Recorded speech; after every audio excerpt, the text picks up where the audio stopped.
माता की, भारत माता की। कार्यक्रम में उपस्थित राजस्थान के आदरणीय मुख्यमंत्री श्रीमान अशोक गहलोत जी, मध्य प्रदेश के गवर्नर और आदिवासी समाज के बहुत बड़े नेता श्री मंगूभाई पटेल, गुजरात के मुख्यमंत्री श्री भूपेंद्र भाई पटेल, मध्य प्रदेश के मुख्यमंत्री श्रीमान शिवराज सिंह जी चौहान, मंत्री परिषद के मेरे सहयोगी श्री फग्गन सिंह कुलस्ते जी, श्री अर्जुन मेघवाल जी, विभिन्न संगठनों के प्रमुख व्यक्तित्व, सांसदगण, विधायकगण और मेरे पुराने मित्र, आदिवासी समाज की सेवा में जिन्होंने अपना जीवन समर्पित किया है, ऐसे भाई महेश जी और विशाल संख्या में पधारे आए, दूर सुदूर से मानगढ़ धाम आए हुए मेरे प्यारे आदिवासी भाई और बहनों, मेरे लिए खुशी की बात है कि मुझे आज फिर एक बार मानगढ़ की इस पवित्र धरती पर आकर के सर झुकाने का अवसर मिला है।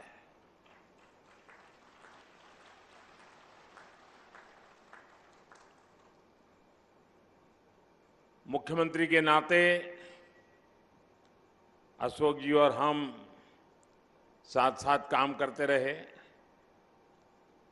और अशोक जी हमारी जो मुख्यमंत्रियों की जमात थी उसमें सबसे सीनियर थे, सबसे सीनियर मुख्यमंत्रियों में है। और अभी भी हम जो मंच पे बैठे हैं उसमें भी अशोक जी सीनियर मुख्यमंत्रियों में से एक है। तो उनका यहां आना, इस कार्यक्रम में उपस्थित रहना, साथियों, आजादी के अमृत महोत्सव में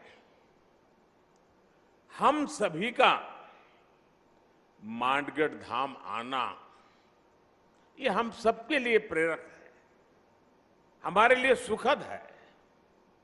मानगढ़ धाम जनजातीय वीर वीरांगनाओं के तप, त्याग, तपस्या और देशभक्ति का प्रतिबिंब है।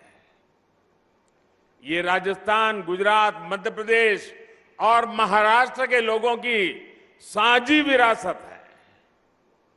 परसों यानी 30 अक्टूबर को गोविंद गुरु जी की पुण्यतिथि थी। मैं सभी देशवासियों की तरफ से गोविंद गुरु जी को पुनः श्रद्धांजलि अर्पित करता हूं। मैं गोविंद गुरु जी की तप तपस्या, उनके विचारों और आदर्शों को प्रणाम करता हूं।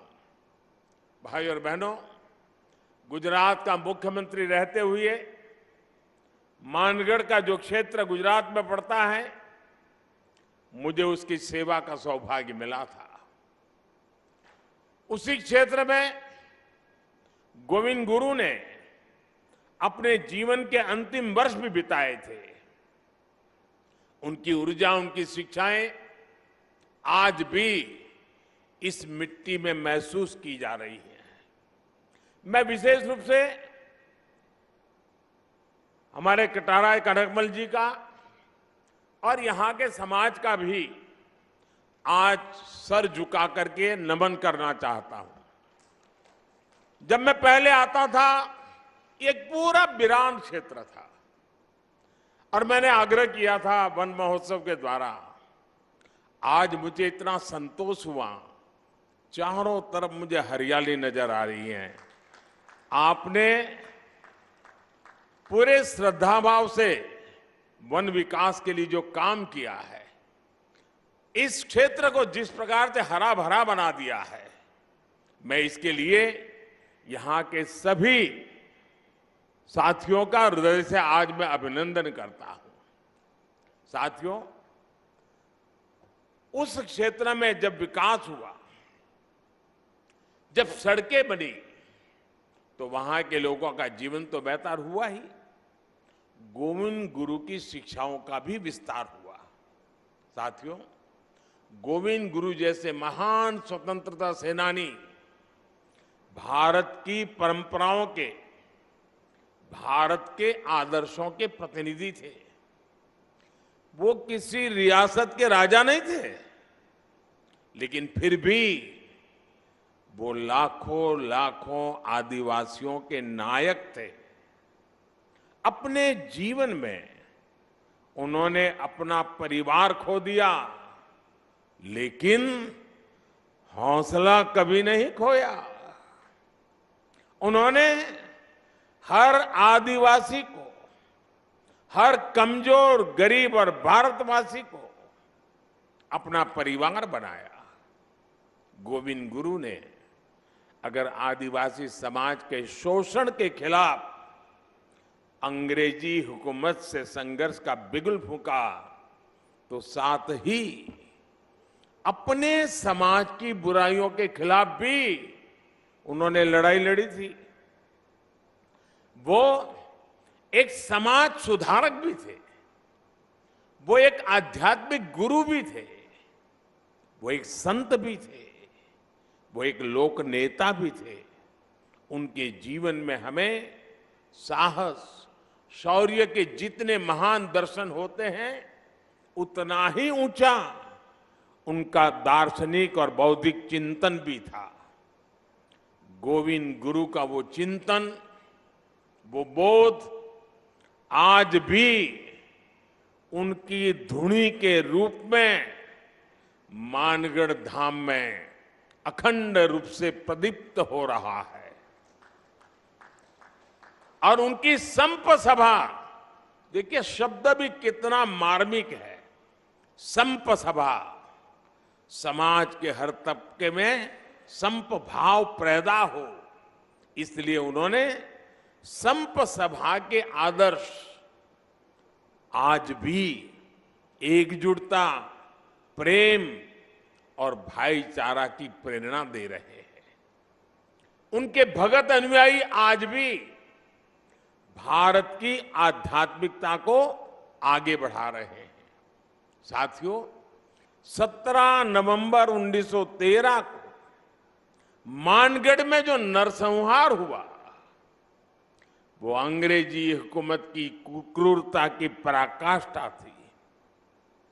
एक और आजादी में निष्ठा रखने वाले भोले भाले आदिवासी भाई बहन, तो दूसरी ओर दुनिया को गुलाम बनाने की सोच। मानगढ़ की इस पहाड़ी पर अंग्रेजी हुकूमत ने 1,500 से ज्यादा युवाओं, बुजुर्गों, महिलाओं को घेर करके उन्हें मौत के घाट उतार दिया। आप कल्पना कर सकते हैं, एक साथ 1,500 से ज्यादा लोगों की जघन्य हत्या करने का पाप किया गया। दुर्भाग्य से आदिवासी समाज के इस संघर्ष और बलिदान को आजादी के बाद लिखे गए इतिहास में जो जगह मिलनी चाहिए थी, वो नहीं मिली। आजादी के अमृत महोत्सव में आज देश उस कमी को पूरा कर रहा है। आज देश उस दशकों पहले की भूल को सुधार रहा है। साथियों, भारत का अतीत, भारत का इतिहास, भारत का वर्तमान और भारत का भविष्य आदिवासी समाज के बिना पूरा नहीं होता। हमारी आजादी की लड़ाई का भी पग पग इतिहास का पन्ना पन्ना आदिवासी वीरता से भरा पड़ा है। 1857 की क्रांति से भी पहले विदेशी हुकूमत के खिलाफ आदिवासी समाज ने संग्राम का बिगुल फूंका था। 1780, आप सोचिए 1857 से भी पहले 1780 में संथाल में तिलका मांझी के नेतृत्व में दामिन सत्याग्रह लड़ा गया था, दामिन संग्राम लड़ा गया था। 1830-32 में बुधू भगत के नेतृत्व में देश लरका आंदोलन का गवाह बना। 1855 में आजादी की यही ज्वाला सिद्धू कान्हा क्रांति के रूप में जल उठी। इसी तरह भगवान बिरसा मुंडा ने लाखों आदिवासियों में क्रांति की ज्वाला प्रज्वलित की। वो बहुत कम आयु में चले गए, लेकिन उनकी ऊर्जा, उनकी देशभक्ति और उनका हौसला ताना भगत आंदोलन जैसी क्रांतियों का आधार बना।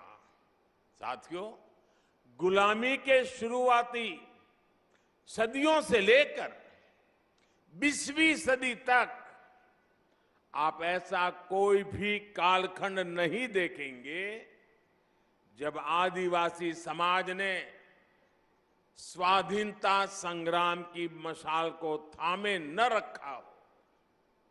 आंध्र प्रदेश में अल्लूरी सीताराम राजू गारू के नेतृत्व में आदिवासी समाज ने रंपा क्रांति को एक नई धार दे दी थी।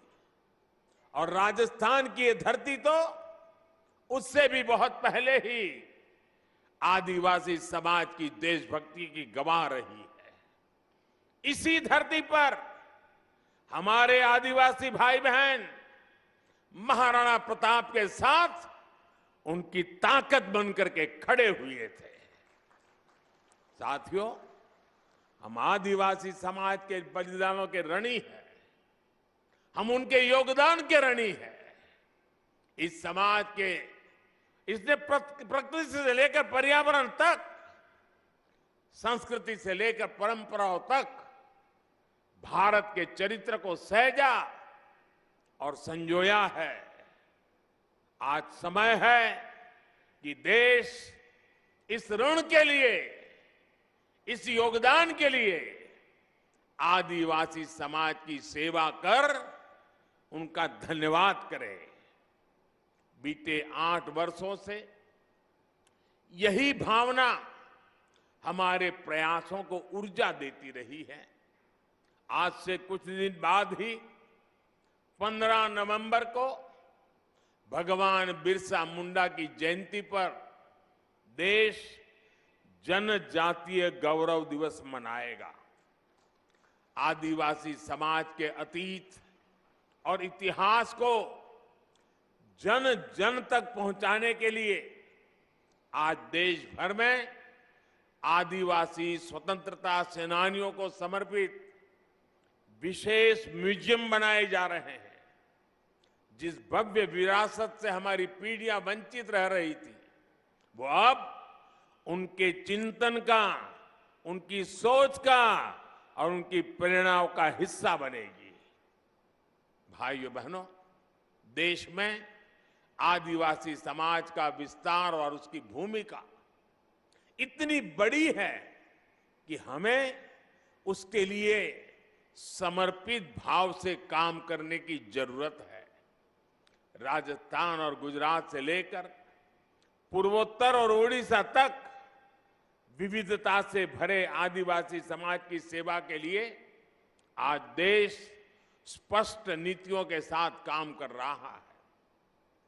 वनबंधु कल्याण योजना के जरिए आज जनजातीय आबादी को पानी, बिजली, शिक्षा, स्वास्थ्य और रोजगार के अवसरों से जोड़ा जा रहा है। आज देश में वन क्षेत्र भी बढ़ रहे हैं, वन संपदा भी सुरक्षित की जा रही है और साथ ही आदिवासी क्षेत्र डिजिटल इंडिया से भी जुड़ रहे हैं। पारंपरिक कौशल के साथ साथ आदिवासी युवाओं को आधुनिक शिक्षा के भी अवसर मिले। इसके लिए एकलव्य आदिवासी विद्यालय भी खोले जा रहे हैं। यहां इस कार्यक्रम के बाद मैं जामुगोड़ा जा रहा हूं, जहां गोविंद गुरुजी के नाम पर बनी यूनिवर्सिटी के भव्य प्रशासनिक कैंपस का लोकार्पण करूंगा। साथियों, आज आपके बीच आया हूं तो एक और बात भी मेरा बताने का मन करता है। आपने देखा होगा, कल शाम ही मुझे अहमदाबाद से उदयपुर ब्रॉडगेज लाइन पर चलने वाली ट्रेन को हरी झंडी दिखाने का अवसर मिला है। 300 किलोमीटर लंबी इस रेल लाइन का ब्रॉडगेज में बदलना राजस्थान के हमारे भाई और बहनों के लिए भी बहुत महत्वपूर्ण है। इस परिवर्तन से राजस्थान के अनेक आदिवासी क्षेत्र गुजरात के आदिवासी क्षेत्रों से जुड़ जाएंगे। इस नई रेल लाइन से राजस्थान के टूरिज्म को भी बड़ा लाभ होगा। यहां के औद्योगिक विकास में भी मदद मिलेगी। इससे युवाओं को रोजगार की भी नई संभावनाएं बढ़ेगी। साथियों, अभी यहां मानगढ़ धाम के संपूर्ण विकास की चर्चा भी हुई है। मानगढ़ धाम के भव्य विस्तार की प्रबल इच्छा हम सभी में है। इसके लिए राजस्थान, गुजरात, मध्य प्रदेश और महाराष्ट्र को मिलकर काम करने की आवश्यकता है। मेरे यहां चारों राज्य और सरकारों से आग्रह है कि इस दिशा में विस्तृत चर्चा करें, एक रोड मैप तैयार करें, ताकि गोविंद गुरुजी का स्मृति स्थल भी पूरे विश्व में अपनी पहचान बनाए। मुझे विश्वास है मानगढ़ धाम का विकास इस क्षेत्र को नई पीढ़ी के लिए प्रेरणा का एक जागृत स्थल बनाएगा। और मैं ये विश्वास दिलाता हूं, क्योंकि कई दिनों से हमारी चर्चा चल रही है, जितना जल्दी, जितना ज्यादा क्षेत्र हम निर्धारित करेंगे, तो फिर सब मिलकर के और भारत सरकार के नेतृत्व में हम इसको और अधिक विकास कर सकते हैं। इसको कोई राष्ट्रीय स्मारक कह सकता है, कोई संकलित व्यवस्था कह सकता है, नाम तो कोई भी दे देंगे, लेकिन भारत सरकार और इन 4 राज्यों के जनजातीय समाज का सीधा संबंध है। इन चारों राज्यों ने और भारत सरकार ने मिलकर के इसको और नई ऊंचाइयों पर ले जाना है। उस दिशा में भारत सरकार पूरी तरह कमिटेड है। मैं फिर एक बार आप सबको बहुत बहुत शुभकामनाएं देता हूं। गोविंद गुरु के श्री चरणों में प्रणाम करता हूं। उनकी धुनी से मिली हुई प्रेरणा से आदिवासी समाज के कल्याण का संकल्प लेकर के हम सभी निकले, यही मेरी आप सबसे प्रार्थना है। बहुत बहुत धन्यवाद।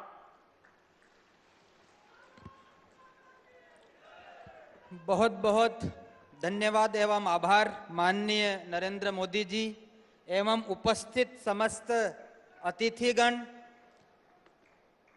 हमारे भील समाज को आपने जो यहाँ मान दिया है, हमारे पूर्वजों की माटी का यहाँ जो वंदन हुआ है, आपका बहुत बहुत आभार। आपू बही रहे जो थोड़ी बार है ना।